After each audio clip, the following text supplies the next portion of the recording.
വിശുദ്ധ ലൂക്കായുടെ സുവിശേഷം 1-ാം അധ്യായം 46 മുതൽ 55 വരെയുള്ള തിരുവചനങ്ങൾ.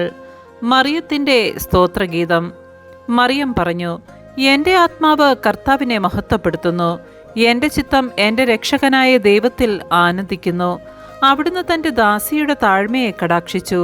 ഇപ്പോൾ മുതൽ സകല തലമുറകളും എന്നെ ഭാഗ്യവതിയെന്ന് പ്രകീർത്തിക്കും.